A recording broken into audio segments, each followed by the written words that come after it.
Bienvenidas y bienvenidos a esta nueva inmersión.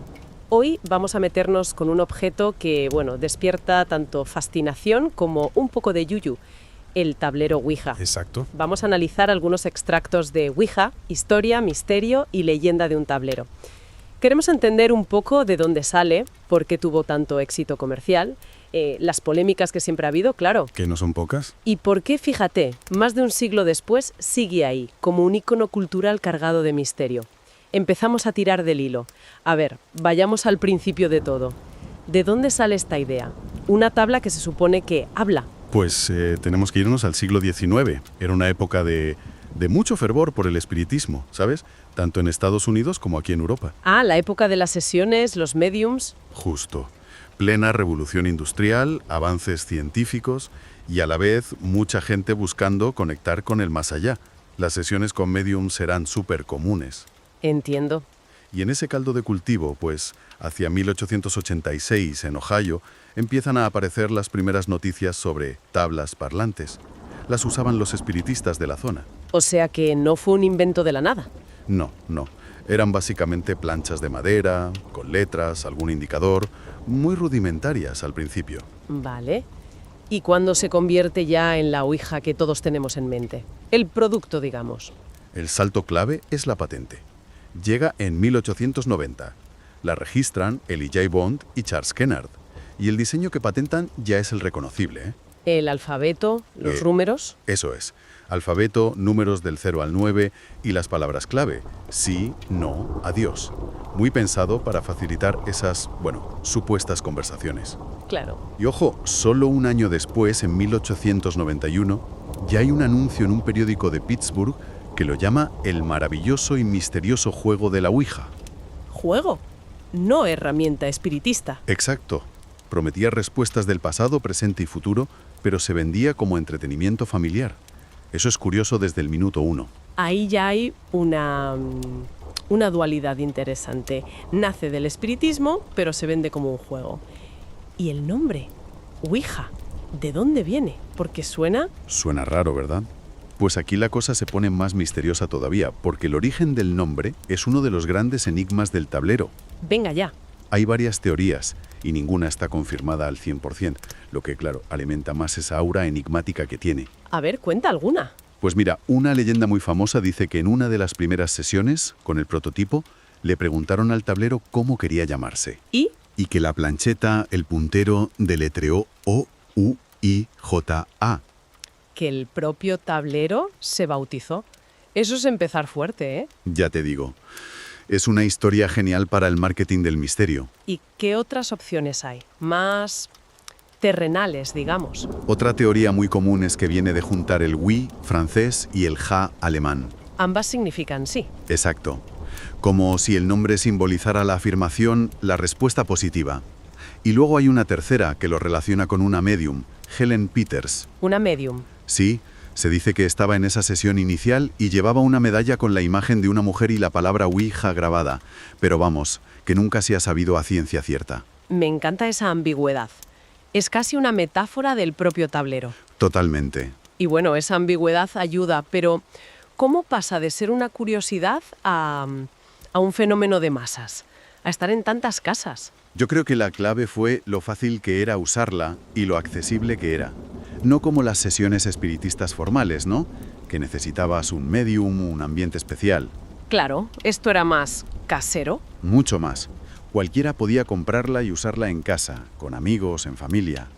Charles Kennard montó la Kennard Novelty Company para hacerlas, pero el que la petó de verdad fue William Fuld. ¿Quién era Fuld?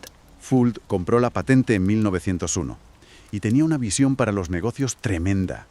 La promocionó sin parar, Incluso se presentaba como el inventor, fíjate. ¿Ah, sí? Sí. Y convirtió la Ouija en un exitazo de ventas, un imperio, vamos. Y hablando de éxito, supongo que tuvo sus altibajos. Hubo momentos de boom, de pico de ventas. Totalmente. Se ven picos muy claros en épocas de mucha ansiedad social o de alta mortalidad. Por ejemplo, durante la Primera Guerra Mundial. Claro, mucha gente buscando contacto. Y durante la pandemia de gripe de 1918, la llamada gripe española, imagina, millones de familias de luto. La necesidad de contactar con los que se habían ido era brutal. Entiendo que la Ouija se convirtió casi en un consuelo, ¿no? Para mucha gente sí. Un supuesto puente hacia el más allá en momentos de dolor extremo. Una herramienta de duelo casera, por así decirlo. Potente. ¿Y hubo otros momentos de auge? Sí, otro curioso fue en la Gran Depresión, en los años 30. ¿Por qué? Bueno, por un lado, era un entretenimiento muy barato. Y por otro, mucha gente la usaba como un oráculo improvisado, para preguntar por el futuro, por si tendrían suerte. Buscar respuestas en tiempos difíciles. Eso es. Y luego, el boom más bestia llegó mucho después, en 1966, ¿Qué pasó en el 66? que la compró Parker Brothers, la famosa compañía de juegos. Y solo ese año vendieron más de 2 millones de tableros, 2 millones. más que el Monopoly. ¡Una locura! ¿Y a qué se debió ese boom tan tardío? Pues coincidió con toda la movida de la contracultura de los 60. Había mucho interés popular por lo oculto, la espiritualidad alternativa, todo lo que fuera un poco diferente. Entiendo. 2 millones de tableros. Es una cifra enorme.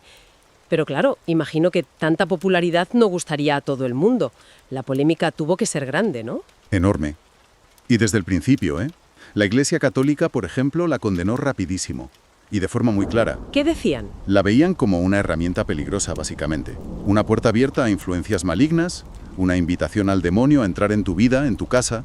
Era un tema que salía mucho en los sermones. Una condena tan fuerte.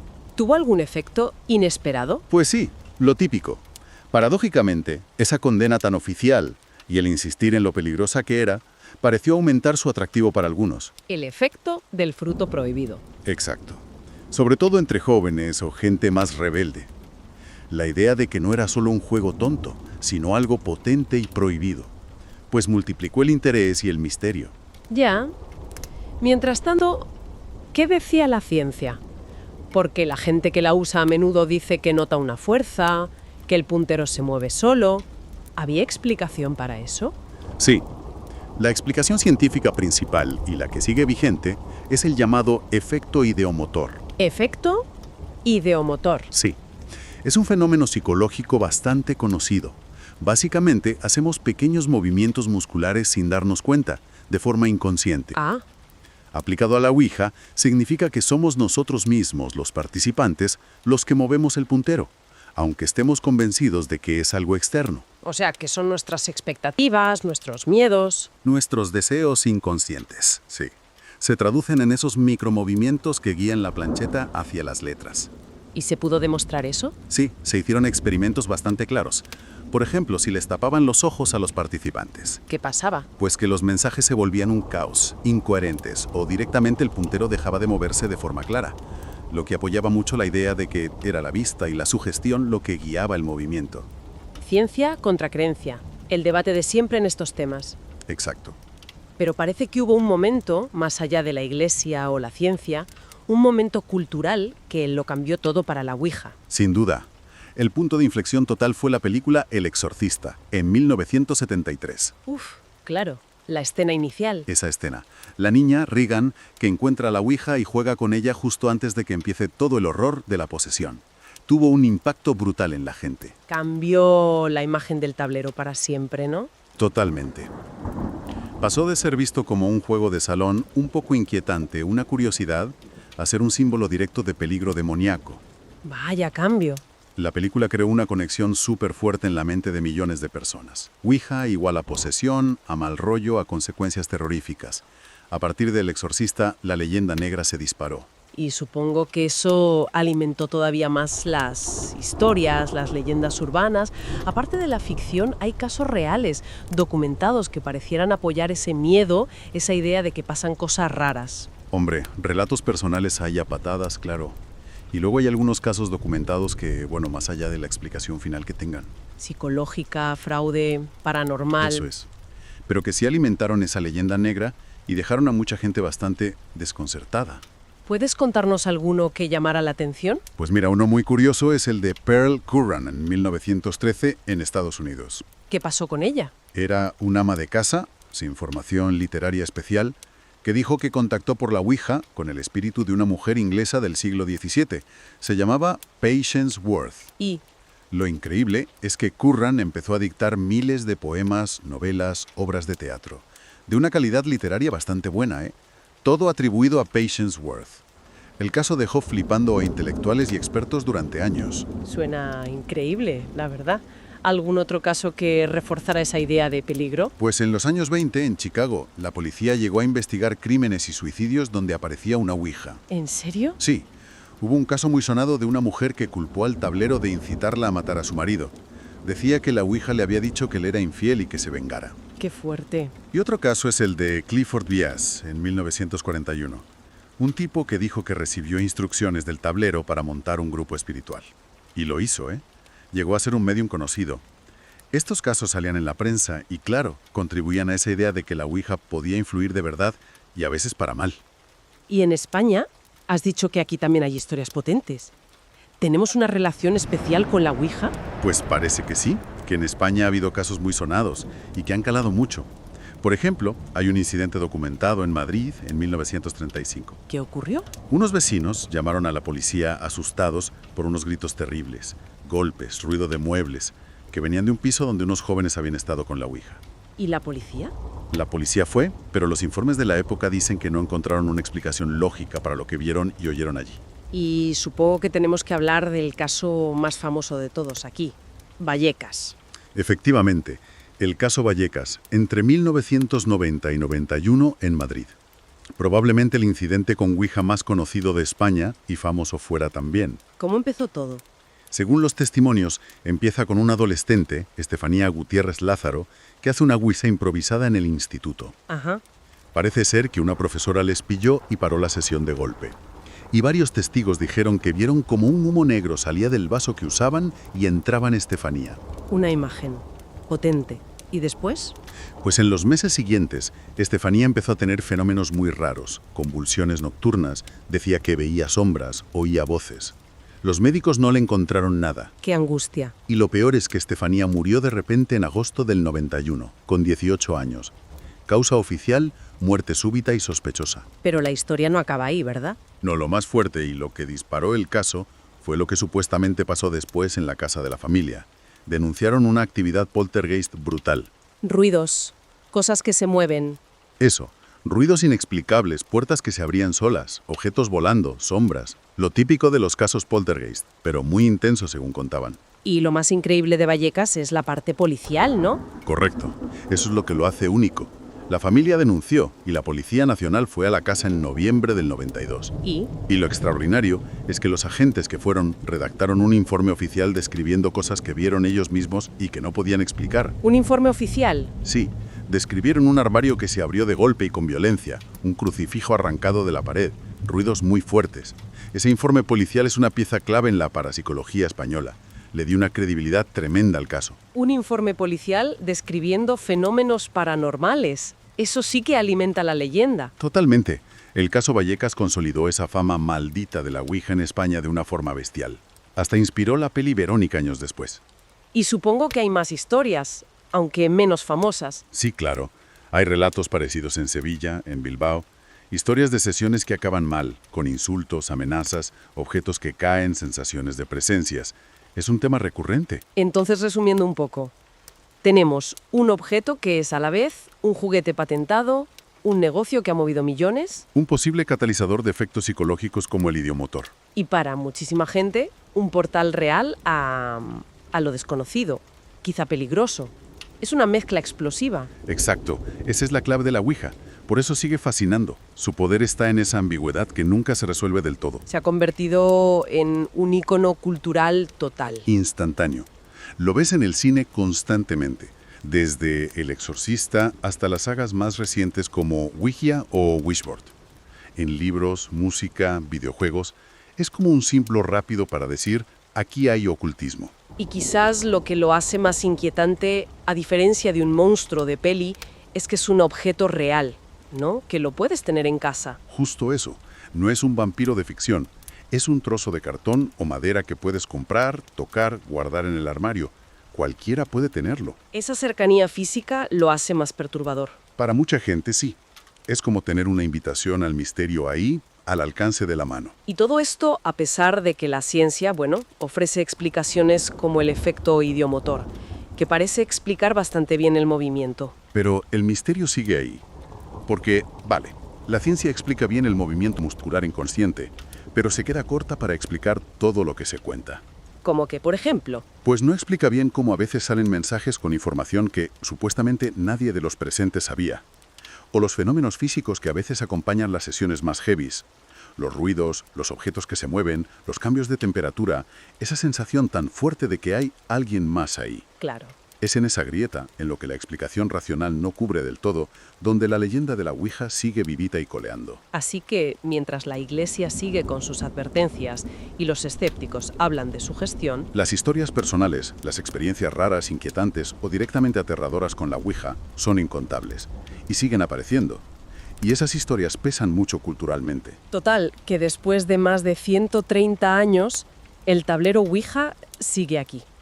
Un simple trozo de cartón con letras que de alguna forma concentra miedos y esperanzas superantiguas sobre la vida, la muerte, el más allá.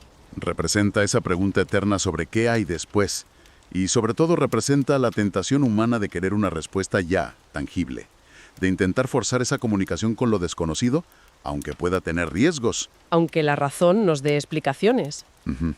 El tablero sigue siendo un símbolo potentísimo de esa frontera entre lo que sabemos y lo que se nos escapa. Un objeto que nos recuerda que, por mucho que avancemos, siempre miraremos a la oscuridad preguntándonos si hay alguien ahí, escuchando. Y quizá dispuesto a responder. Y con esta reflexión yo creo que lo podemos dejar por hoy. Quizás la pregunta final para darle vueltas es, en plena era de la información, de la ciencia, ¿por qué un objeto tan simple, casi rudimentario, sigue teniendo tanto poder para inquietarnos? ¿Qué dice eso sobre nosotros, sobre nuestra relación con lo inexplicable? El misterio del tablero Ouija comienza en el corazón del siglo XIX, una época en la que el espiritismo se expandía con fuerza en Estados Unidos y Europa. La sociedad vivía un cambio cultural, la industrialización aceleraba el progreso, la ciencia trataba de explicar los secretos del mundo, pero al mismo tiempo miles de personas buscaban respuestas en lo sobrenatural. En ese clima de incertidumbre, las sesiones espiritistas se convirtieron en un fenómeno popular. Familias enteras se reunían alrededor de una mesa con médiums que aseguraban ser capaces de contactar con los muertos. Los mensajes llegaban a través de golpes, voces en trance y movimientos misteriosos de objetos. Fue en ese contexto donde surgiría el tablero Ouija. El nombre Ouija apareció por primera vez en 1891, en un anuncio del periódico Pittsburgh Dispatch. Se presentaba como el maravilloso y misterioso juego de la Ouija, que responde a todas las preguntas del pasado, presente y futuro con sorprendente exactitud. Lo llamativo era que no se ofrecía como un objeto religioso o sagrado, sino como un entretenimiento doméstico. A diferencia de los médiums, que exigían preparación y concentración, el tablero prometía resultados inmediatos. Cualquiera podía sentarse frente a él, colocar los dedos sobre el puntero, el planchet, y comenzar a recibir mensajes del más allá. Pero la historia del tablero comienza unos años antes. En 1886, varios periódicos de Ohio informaron que los espiritistas locales estaban usando una tabla parlante, un tablero de madera con letras, números y un puntero que se movía bajo las manos de los participantes. La novedad llamó la atención de empresarios como Elijah Bond, quien en 1890 patentó oficialmente el tablero junto con Charles Kennard. El diseño incluía las palabras sí, no, adiós y el alfabeto completo, todo dispuesto de manera sencilla para permitir supuestas conversaciones con los espíritus. El tablero se convirtió rápidamente en un éxito comercial. A diferencia de otros rituales espiritistas, no requería de un médium profesional. Podía usarse en la sala de cualquier casa, en reuniones familiares o de amigos. La promesa era clara: los muertos hablarían directamente a través de las letras, deletreando mensajes cargados de misterio. Así nació la Ouija, un objeto que desde su origen se situó entre el juego y lo sagrado, entre lo comercial y lo prohibido. El origen de su nombre también está rodeado de misterio. Según una de las historias más repetidas, durante una de las primeras sesiones con el tablero, los inventores preguntaron a la planchette cómo debía llamarse el objeto. La respuesta fue Ouija. Algunos lo relacionaron con la palabra francesa oui y la alemana ja, ambas significando sí, como si el tablero fuera una afirmación universal. Otros, sin embargo, aseguran que el nombre estaba inspirado en una medalla que llevaba Ellen Peters, la médium presente en aquella sesión, donde se leía Ouija bajo el retrato de una mujer. Desde ese primer momento, el tablero Ouija quedó envuelto en la ambigüedad. Para unos era un simple juguete, un pasatiempo exótico para las noches de salón. Para otros, era una puerta abierta a lo desconocido, un instrumento capaz de conectar con fuerzas invisibles que podían responder, pero también engañar. Esa dualidad acompañaría a la Ouija hasta nuestros días. En sus primeras décadas, el tablero gozó de gran popularidad. Las familias lo compraban como si fuera un juego de cartas, y en las páginas de periódicos aparecían anuncios que prometían diversión, misterio y emoción. Sin embargo, detrás de esa imagen ligera se escondía algo más profundo. El tablero respondía a una necesidad humana de comunicarse con los que ya no estaban. En un tiempo en el que la muerte era una presencia cotidiana, las epidemias, la mortalidad infantil, las guerras, la Ouija ofrecía consuelo, esperanza y también miedo. El nacimiento de la Ouija no fue, por tanto, un accidente, sino la consecuencia de una época obsesionada con hablar con el más allá. Un tablero de madera con letras y números se convirtió en símbolo de un puente invisible entre vivos y muertos. Y desde el principio, su fama estuvo marcada por la sospecha de que aquel juego podía ser algo más que un simple entretenimiento. Con el cambio de siglo, el tablero Ouija dejó de ser un invento local para transformarse en un fenómeno cultural. La Kennard Novelty Company, fundada por Charles Kennard, comenzó a producirlo en masa y a distribuirlo como un entretenimiento familiar. En poco tiempo, la patente pasó a manos de William Full, un empresario que vio en la Ouija un negocio sin límites. Fue él quien, en 1901, se atribuyó el título de inventor del tablero Ouija y quien durante décadas controló su producción, expandiendo el alcance de aquel objeto misterioso. La clave de su éxito radicaba en su sencillez. En un tiempo donde el espiritismo estaba de moda pero requería sesiones largas y la presencia de médiums, la Ouija ofrecía inmediatez, bastaba con 2 personas y un tablero. En las décadas de 1910 y 1920, era común encontrar tableros en hogares estadounidenses, usados en veladas sociales, fiestas o reuniones familiares. Su ambigüedad, entre lo lúdico y lo sobrenatural, lo hacía atractivo para un público amplio. La prensa pronto comenzó a recoger historias de sesiones. Había quienes aseguraban haber recibido mensajes de parientes fallecidos, quienes consultaban a los espíritus para tomar decisiones, e incluso quienes afirmaban haber contactado con personajes históricos. La fascinación se mezclaba con el escepticismo, pero el tablero nunca pasó inadvertido. El verdadero auge de la Ouija llegó durante la Primera Guerra Mundial. Con millones de muertos en Europa y miles de familias destrozadas por la pérdida de seres queridos, la necesidad de comunicarse con los fallecidos se disparó. El tablero Ouija se convirtió en un objeto de consuelo, un puente entre los vivos y los muertos. Lo mismo ocurrió durante la pandemia de gripe de 1918, cuando la muerte estaba presente en todos los hogares. Las ventas alcanzaron cifras récord y la Ouija pasó de ser un juguete curioso a convertirse en un fenómeno social. El fenómeno no pasó desapercibido para las autoridades religiosas. La Iglesia Católica condenó rápidamente el uso del tablero, considerándolo un instrumento peligroso que podía abrir la puerta a fuerzas malignas. En sus declaraciones, los sacerdotes advertían que quienes jugaban con la Ouija estaban invitando al demonio a entrar en sus casas. Este discurso aumentó aún más la fascinación popular, lo prohibido siempre atrae, y la idea de que el tablero era algo más que un simple juguete multiplicó el interés. Con el paso del tiempo, la Ouija se convirtió en un objeto omnipresente. No había tienda de juguetes que no lo vendiera, ni familia que no hubiera oído hablar de él. En los años 30, con la Gran Depresión golpeando a Estados Unidos, muchos recurrieron al tablero como una forma barata de entretenimiento y también como un oráculo improvisado en tiempos de desesperación. La Ouija no solo respondía preguntas sobre los muertos, sino también sobre el futuro, el dinero y la suerte. Cuando Parker Brothers adquirió los derechos en 1966, las ventas explotaron de nuevo. Ese mismo año, la compañía vendió más de 2 millones de tableros, superando incluso a juegos clásicos como el Monopoly. En plena época de contracultura, cuando lo oculto, lo espiritual y lo alternativo fascinaban a los jóvenes, la Ouija se convirtió en un símbolo de rebeldía y misterio.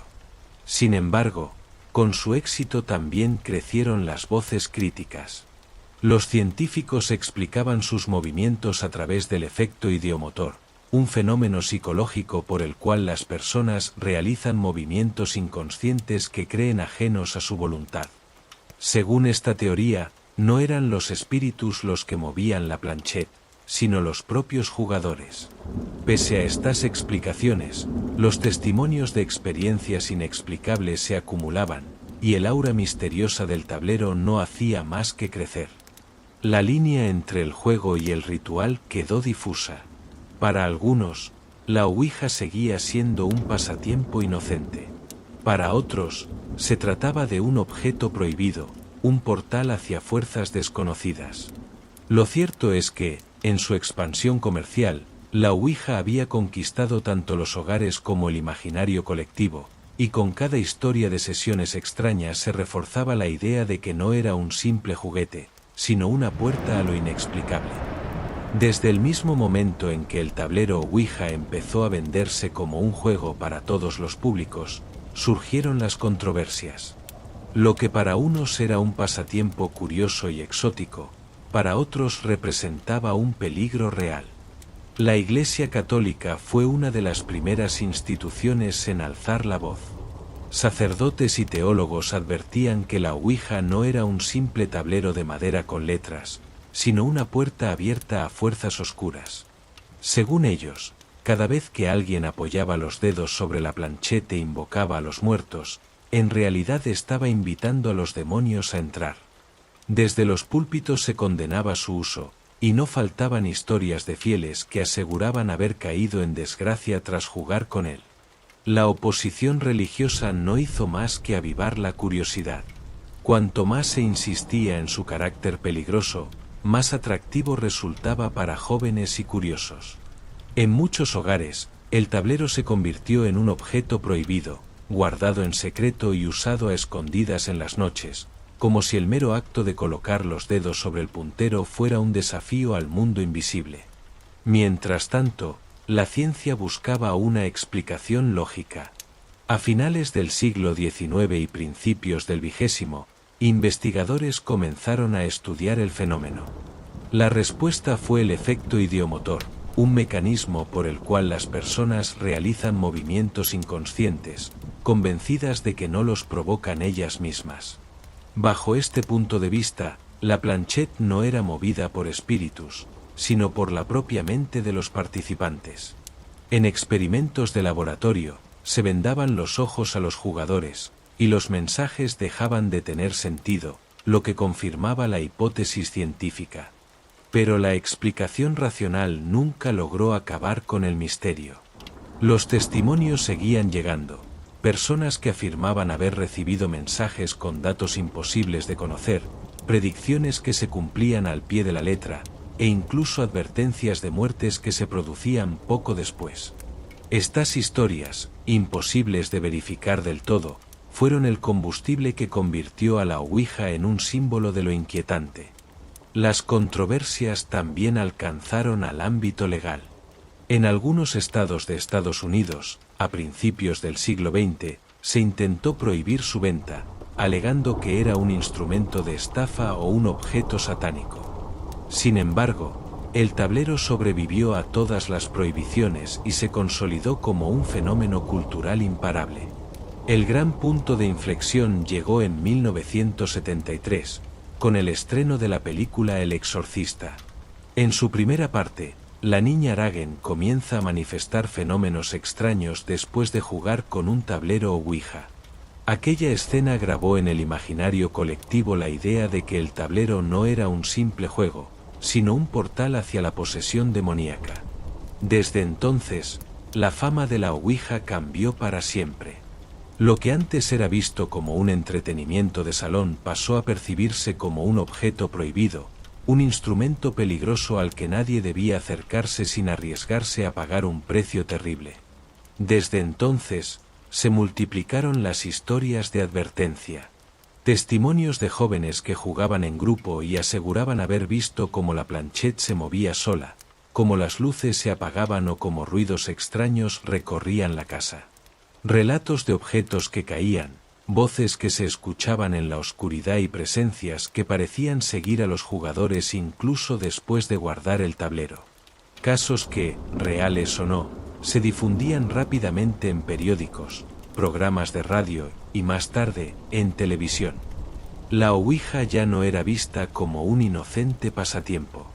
Para muchos, se había convertido en sinónimo de peligro.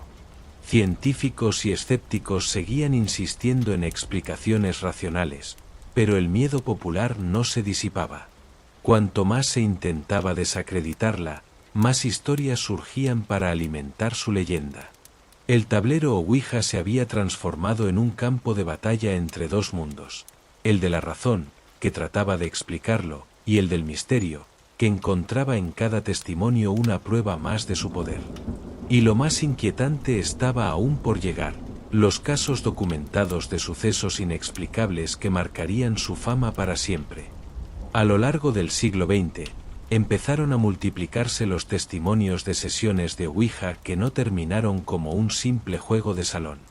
En periódicos, libros y más tarde en programas de televisión aparecieron casos que parecían confirmar la sospecha de que el tablero era más que un juguete. Muchos de ellos están documentados en archivos y hemerotecas, y aunque los escépticos los consideran coincidencias o exageraciones, lo cierto es que su fuerza narrativa los convirtió en leyenda. Uno de los primeros casos conocidos ocurrió en 1913 en Estados Unidos, cuando una mujer llamada Pearl Keren comenzó a usar la Ouija en su casa de San Luis, Missouri. Según relató, durante una sesión se puso en contacto con el espíritu de una mujer del siglo XVII llamada Patience Ward. A partir de ese momento, Keren comenzó a dictar poemas, novelas y obras de teatro atribuidas a Patience, textos que ella aseguraba no provenían de su mente sino de la entidad con la que hablaba. Aquella historia fascinó a la prensa y a los intelectuales, y aunque los expertos nunca lograron ponerse de acuerdo sobre si Keren era una genio literaria o una médium auténtica, el caso sigue siendo uno de los más extraños vinculados al tablero. En la década de 1920, la policía de Chicago investigó varios incidentes en los que la Ouija estuvo presente en escenas de crímenes y suicidios. En uno de los más inquietantes, una mujer afirmó haber matado a su esposo porque el tablero le indicó que él era infiel y que debía castigarlo. La noticia conmocionó al país y reforzó la idea de que la Ouija podía ejercer un poder peligroso sobre las mentes más vulnerables. Otro caso estremecedor tuvo lugar en Baltimore en 1941, cuando un hombre llamado Clifford Baíes aseguró que había recibido mensajes a través del tablero que le ordenaban fundar un grupo espiritual. Años más tarde, Baíes se convirtió en un médium famoso, y su vida entera quedó marcada por aquella primera experiencia con la Ouija. En España, también hay registros de sucesos que dieron fama siniestra al tablero. En 1935, en un barrio de Madrid, un grupo de jóvenes fue denunciado por los vecinos después de que, tras jugar con la Ouija, se escucharan gritos, golpes y muebles que parecían moverse solos en la vivienda. La policía acudió al lugar, pero nunca encontró una explicación clara. Más tarde, en 1990, el famoso caso Vallecas conmocionó al país. Aunque se centró principalmente en fenómenos poltergeist, todo comenzó con una sesión de Ouija en la que una adolescente, Estefanía Gutiérrez Lázaro, habría entrado en contacto con algo que la persiguió durante meses. Tras su repentina muerte, su familia relató sucesos paranormales que fueron registrados incluso por la policía. Los agentes que acudieron a la vivienda redactaron un informe en el que describían puertas que se abrían solas, ruidos inexplicables y un crucifijo arrancado de la pared. El vínculo con la Ouija convirtió este caso en uno de los más célebres de la historia paranormal española. En otros lugares del mundo, los testimonios son igual de inquietantes. En Londres, en los años 60, un grupo de estudiantes universitarios aseguró que después de una sesión comenzaron a experimentar apariciones en sus dormitorios, hasta el punto de tener que abandonar el edificio. En México, varias familias han denunciado fenómenos extraños tras usar el tablero, desde voces hasta objetos que se movían solos. Estos casos muestran un patrón inquietante. Lo que comienza como un entretenimiento inocente puede acabar en tragedia o en experiencias traumáticas. No importa cuánto insistan los científicos en que se trata de sugestión o del efecto idiomotor, para quienes han vivido estas experiencias, la Ouija es un portal real a lo desconocido. El tablero dejó de ser visto solo como un juego y se consolidó como un símbolo de peligro. Y aunque los testimonios son incontables, algunos destacan por su crudeza y documentación. En España, el tablero Ouija ha dejado una huella particularmente inquietante. Aunque nació en Estados Unidos como un juego comercial, en nuestro país se convirtió en sinónimo de peligro y mal presagio, especialmente a raíz de varios sucesos documentados que aún hoy se recuerdan con temor. No estamos hablando de rumores aislados, sino de casos que llegaron a los periódicos, a la policía y, en algunos ejemplos, hasta los tribunales. Uno de los primeros episodios que marcó la presencia de la Ouija en la península ocurrió en Madrid, en 1913. La historia cuenta que un grupo de amigos se reunió en una vivienda del centro de la ciudad para experimentar con el tablero. Aquella noche, en lugar de recibir respuestas inocentes, el puntero comenzó a moverse con violencia, deletreando frases incoherentes y cargadas de amenaza. Los presentes afirmaron que, al mismo tiempo, se escuchaban golpes secos en las paredes y que un espejo del salón se resquebrajó sin explicación. La prensa de la época recogió el suceso como un ejemplo de los peligros del espiritismo, señalando que el juego estaba envenenando la mente de los jóvenes. Aunque los escépticos lo atribuyeron a la sugestión, el miedo se extendió, y el tablero quedó asociado en la capital con fenómenos de carácter siniestro. Sin embargo, el caso más estremecedor y conocido de todos es, sin duda, el caso Vallecas. Corría el año 1990 cuando Estefanía Gutiérrez Lázaro, una joven madrileña, participó junto a varios compañeros en una sesión de Ouija realizada en su colegio. Según los testimonios, el tablero había sido improvisado, y durante la sesión intentaron contactar con el espíritu de un familiar fallecido. En mitad de la sesión, una profesora sorprendió al grupo, interrumpiéndolo bruscamente. En ese instante, según relataron los jóvenes, un vaso de cristal que usaban como puntero se rompió en 1000 pedazos, liberando lo que ellos describieron como un humo oscuro que entró por la boca y la nariz de Estefanía. A partir de ese momento, la vida de la joven se convirtió en una sucesión de pesadillas y fenómenos inexplicables. Sus padres relataron que sufría convulsiones nocturnas, que hablaba con voces extrañas y que aseguraba ver figuras oscuras que la acechaban en su habitación. La familia buscó ayuda médica, pero los doctores no lograron dar con una causa clara de su malestar. Con el paso de los meses, los episodios se intensificaron. Estefanía decía ver sombras que se acercaban a su cama, escuchaba susurros y notaba como alguien invisible tiraba de sus sábanas mientras dormía. En agosto de 1991, Estefanía murió de manera repentina en el Hospital Gregorio Marañón, sin que los médicos pudieran determinar con exactitud la causa de su fallecimiento. Tenía solo 18 años. Pero lo más inquietante ocurrió después de su muerte. La familia Gutiérrez comenzó a experimentar fenómenos extraños en su vivienda de la calle Luis Marín, en el barrio de Vallecas. Ruidos en plena noche, puertas que se abrían y cerraban solas, objetos que aparecían en lugares distintos, sombras que recorrían los pasillos. En una ocasión, afirmaron haber visto cómo un crucifijo colgado en la pared fue arrancado con fuerza invisible, cayendo al suelo con violencia. El caso se volvió tan intenso que incluso la policía acudió a la vivienda. Los agentes redactaron un informe oficial en el que dejaron constancia de sucesos anómalos: un armario que se abría de golpe, una mesa que se movía sola y un ruido seco que recorrió toda la casa. Es uno de los pocos casos en el mundo en el que un fenómeno paranormal vinculado a la Ouija quedó reflejado en un documento policial oficial. El eco del caso Vallecas fue enorme. Programas de televisión, investigadores y periodistas acudieron al lugar para entrevistar a la familia. Algunos lo consideraron un caso claro de poltergeist. Otros lo atribuyeron a la sugestión colectiva y al trauma por la muerte de Estefanía. Pero para muchos, el origen estaba claro. Todo había comenzado aquella tarde, en la sesión de Ouija que desató una cadena de acontecimientos imposibles de detener. El impacto del caso fue tal que, desde entonces, en España la Ouija pasó a tener un aura de objeto maldito. Ya no era solo un juego importado de Estados Unidos, sino un peligro real, capaz de marcar la vida de quienes se atrevieran a usarlo.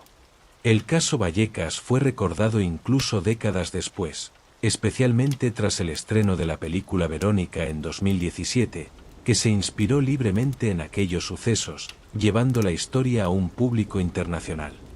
No fue el único. En otras ciudades españolas también se registraron sucesos extraños vinculados a la Ouija. En Sevilla, en los años 80, un grupo de estudiantes relató cómo tras una sesión el tablero empezó a responder con insultos y amenazas, y esa misma noche varios objetos cayeron de las estanterías de su casa. En Bilbao, una familia aseguró que después de usar la Ouija comenzaron a escuchar pasos en el pasillo y a ver figuras en las esquinas de las habitaciones. Aunque nunca hubo muertes asociadas, estos relatos consolidaron la idea de que el tablero no debía tomarse a la ligera. España, un país con una tradición profunda en lo religioso y lo sobrenatural, encontró en la Ouija un terreno fértil para el miedo. Y cada nuevo caso reforzaba la advertencia: jugar con el tablero podía traer consecuencias terribles. A lo largo de más de un siglo, el tablero Ouija ha pasado de ser un objeto doméstico vendido en jugueterías a convertirse en un icono del misterio, una presencia constante en la cultura popular y en el imaginario colectivo. No hay otro objeto que represente con tanta claridad la frontera entre el juego y el terror. Su historia está marcada por polémicas, casos documentados y advertencias, pero también por la fascinación que despierta en quienes, generación tras generación, se sientan frente a él para desafiar lo desconocido. En el cine, la Ouija encontró un lugar privilegiado. Aunque ya había aparecido en relatos y películas anteriores, fue El Exorcista, en 1973, la que consolidó su reputación de objeto maldito. La escena en la que la joven Ragen juega con el tablero y, poco después, comienza a mostrar signos de posesión demoníaca quedó grabada en la mente de millones de espectadores. Desde ese momento, la Ouija pasó a ser vista como un portal oscuro, una invitación directa a fuerzas malignas. Películas posteriores como Vintage Board de los años 80, o la saga Ouija estrenada en 2014 y 2016, explotaron esa misma idea, presentando al tablero como el centro de relatos de horror donde lo lúdico se transforma en mortal. En la literatura, autores de misterio y terror lo han utilizado como recurso narrativo para explicar sucesos inexplicables o como punto de partida para historias de posesiones, asesinatos o casas encantadas. Escritores de renombre del siglo XX y XXI lo han citado, no tanto por creer en su poder, sino porque su sola presencia en una narración es suficiente para generar inquietud. Basta nombrarlo para que el lector asocie la escena con algo prohibido. En la música y la cultura popular, la ouija ha aparecido en portadas de discos, camisetas, cómics y series de televisión. Es un símbolo visual que evoca lo oculto y lo inquietante, una manera rápida de señalar que lo paranormal está presente. Incluso en videojuegos se la utiliza como objeto de poder, como un mecanismo narrativo para acceder a lo sobrenatural. Pero lo más perturbador es que, a diferencia de otros símbolos de terror creados por la ficción, la ouija existe en la vida real. No es un invento del cine ni un mito transmitido por el folclore, es un objeto que cualquiera puede comprar y usar. Esa cercanía es la que lo hace tan inquietante. No se trata de una historia lejana de monstruos o espectros, se trata de algo que puede estar en la estantería de cualquier casa, esperando a ser utilizado. Y lo cierto es que, pese a los avances de la ciencia y a las explicaciones racionales, el misterio sigue sin desaparecer.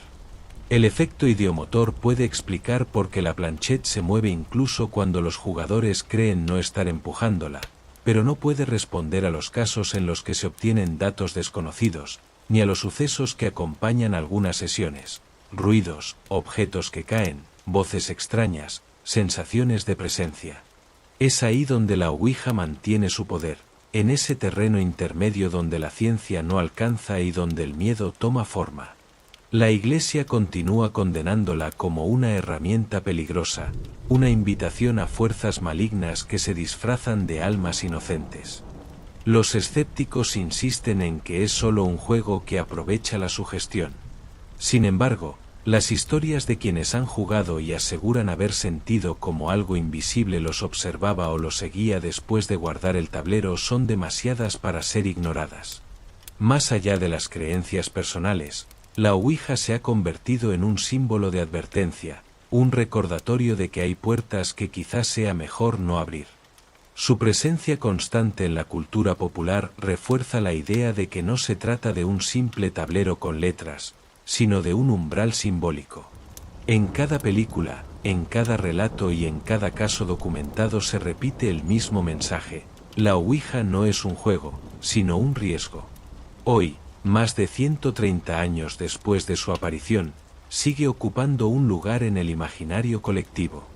Es un objeto sencillo, hecho de madera o cartón, con letras y números impresos, pero capaz de provocar escalofríos solo con ser mencionado. Su fuerza radica en que conecta con una de las inquietudes más profundas del ser humano, la pregunta de qué ocurre después de la muerte, y la tentación de comunicarse con quienes ya han partido. Esa pregunta nunca ha tenido una respuesta clara, y quizá por eso la ouija sigue siendo un misterio vivo.